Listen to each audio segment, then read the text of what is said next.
Oh merde! Alors tu l'aimes encore après tout ce qu'il t'a fait subir? Et déjà tu me dis qu'il n'est pas rentré de la nuit? Oh, j'hallucine carrément! Oh non, ne pleure pas Fabiola, j'arrive tout de suite, tiens bon! Oh, les mecs, leur putain de télé-idée. Il faut qu'ils sautent sur tout ce qui bouge. C'est tout le temps pareil avec les mecs. Vous leur lâchez un peu la bride, vous commencez à les respecter et à avoir confiance en eux, et maintenant c'est vous qui êtes baisés. Ah, les filles, toujours en train de faire des commérages. Elles disent souvent ce genre de choses. Mais pourquoi elles sont bizarres comme ça?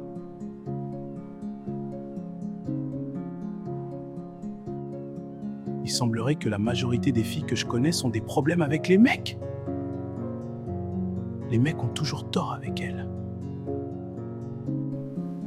C'est l'une des raisons pour lesquelles elles mettent tous les mecs dans le même sac alors que je suis un bon mec, et oui.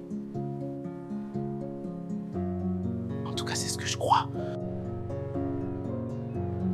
Merde, je ne peux pas rester pour tout écouter car je dois aller dispenser le cours à la bibliothèque Larousse d'Orval de l'université Valparaiso de Port-de-Paix. Je ne sais pas si vous avez remarqué que c'est au printemps, quand arrive l'été, que le mercato démarre pour les mecs. Pour les universitaires comme Bebansi, John Mark et tant d'autres, c'est chaque fois qu'il y a une nouvelle promotion d'étudiants en première année. Mon ami Bill Allen a l'habitude de dire « c'est le moment de déguster de la bonne viande, la viande fraîche !» En effet, les mecs se tiennent tranquilles pendant les sessions, vu le temps, ils préfèrent se consacrer aux études. Mais dès qu'arrivent les beaux jours, nous les mecs, on se met en chasse. Et c'est normal, car chaque année, juste après le printemps, après les examens du baccalauréat, au moment de l'intersaison, c'est le moment où les filles attirent davantage l'attention avec des mini-jupes. Et nous, les mecs, avons du mal à y résister. Le printemps, c'est l'époque où je dois conseiller à tous les mecs de profiter de la vie et de maîtriser l'art de séduire. C'est vraiment surprenant ce qu'un peu de chaleur peut provoquer dans une société. Parfois, les filles se demandent « mais pourquoi les mecs ne peuvent-ils pas avoir une seule petite amie ?» Je vais vous apporter la réponse. Elles pensent que si les mecs les trompent, c'est parce qu'ils ne tiennent pas à elles.